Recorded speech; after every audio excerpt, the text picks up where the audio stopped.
Hay historias que se te clavan en la memoria y no precisamente por sus monstruos, sino por los que llevamos dentro. Hoy vamos a meternos de lleno en una de esas, El entierro de Roger Malvin, de Nathaniel Hawthorne.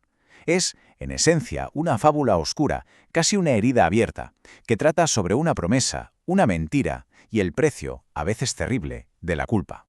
Lo que vamos a hacer aquí es coger esta historia, que es bastante densa, y desmenuzarla para que se vea claro su esqueleto, para que entendamos bien el arco dramático que lleva a un hombre hasta el mismísimo borde de su alma. Y es que todo, absolutamente todo, arranca aquí, con esta frase tremenda. Es la voz del moribundo Roger Malvin, y estas palabras ponen en marcha un dilema que va a perseguir a nuestro protagonista durante casi 20 años. Es, como se suele decir, el nudo gordiano de toda la historia. Bueno, pues la historia nos lleva a la inmensidad del bosque, justo después de la sangrienta batalla de Lovell. Tenemos a dos supervivientes, pero ambos están malheridos, el joven Reuben Bourne y el veterano Roger Malvin, y se enfrentan a una decisión, la verdad, imposible. Roger Malvin, que ya ve que lo suyo no tiene remedio, le da una orden a Reuben. Le dice que se vaya, que se salve. Su argumento es que verle morir a su lado solo le añadiría más sufrimiento a sus últimos momentos. Es un acto de sacrificio, sí, pero también es una carga, y vaya carga. Y aquí está el quid de la cuestión, la encrucijada de Reuben. O sea, ¿qué hace? ¿Se queda y cumple con ese deber de lealtad hasta el final, aunque signifique morir con él? ¿O se marcha, se aferra a la vida y, ojo, al amor de Dorcas, que es la hija de Malvin? Es un conflicto brutal entre el deber y el instinto más básico de supervivencia.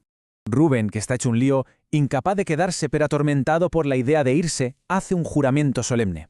Ata su propio pañuelo, que está manchado con su sangre, a la rama de un roble joven que hay junto a la roca. Es un marcador y un símbolo.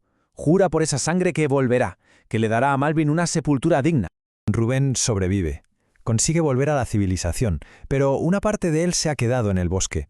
Y al regresar, toma una decisión que ya no es de vida o muerte, sino de verdad o mentira. Y esa decisión, va a ser la que lo pudra todo por dentro. Claro, cuando Dorcas le pregunta por su padre, Reuben no puede con la verdad. Le puede la cobardía, la vergüenza, y miente. Le cuenta que se quedó con él hasta el final, que le dio sepultura. Y esta mentira, nacida del miedo, se convierte en el primer ladrillo de su propia cárcel psicológica. Y fíjense cómo esa mentira lo va contaminando todo. Al principio parece que sale adelante, se casa con Dorcas, pero la culpa está ahí trabajando como un veneno lento. A los 5 años, su granja empieza a ir mal, todo se tuerce. Nace su hijo, Cyrus, pero ni siquiera eso le trae la paz.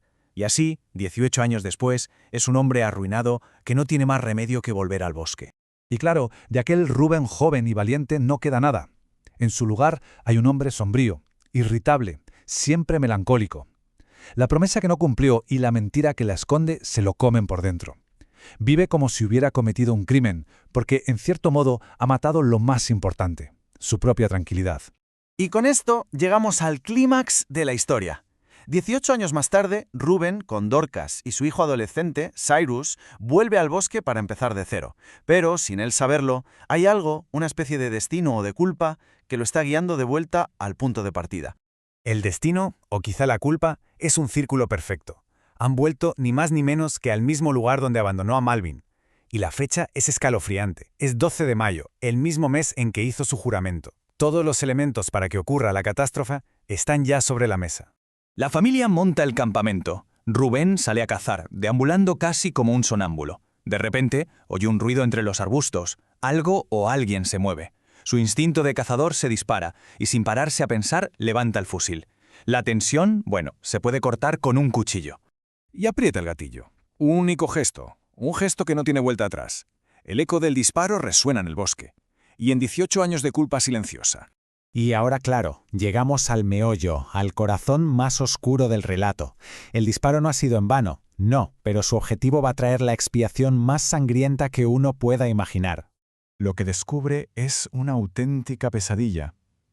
Al acercarse, Reuben ve que no ha matado a un animal, ha matado a su hijo, Cyrus. La ironía es brutal, es demoledora. Para cumplir con el destino de volver al lugar de su promesa rota, ha tenido que entregar en sacrificio lo que más amaba. Cuando Dorcas llega, corriendo por el ruido del disparo, Reuben le suelta estas palabras, que son como cuchillos de hielo. La roca que iba a ser la tumba de su padre es ahora también la tumba de su hijo. 2 generaciones unidas por una tragedia que él y solo él ha provocado. Los huesos de Malvin y el cuerpo de Cyrus, por fin, juntos. Pero aquí viene lo más retorcido, lo más inquietante de todo. Justo después de esta atrocidad, algo se rompe dentro de Reuben.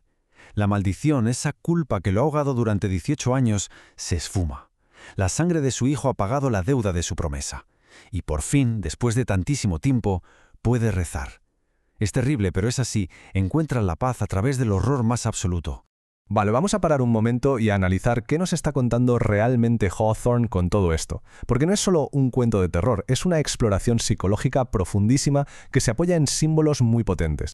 ¿Se acuerdan de aquel roble joven donde Reuben ató el pañuelo? Pues bien, 18 años más tarde, el árbol es enorme, pero justo la rama más alta, la del juramento, está seca, muerta.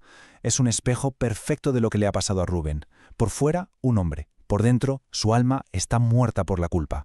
Y lo más increíble es cómo Hawthorne cierra este simbolismo. Justo en el momento en que Cyrus muere y Dorcas se desmaya, el cuento nos dice que la rama marchita se quiebra y cae sobre ellos. ¡Pum! Como si la maldición física se rompiera en el mismo instante en que la maldición espiritual se paga con sangre. Para entender esta visión tan dura, tan fatalista, hay que pensar de dónde venía Hawthorne. Ojo, que era descendiente directo de uno de los jueces más crueles de los juicios de brujas de Salem. Casi nada. Toda su obra está obsesionada con el pecado, la culpa, la herencia.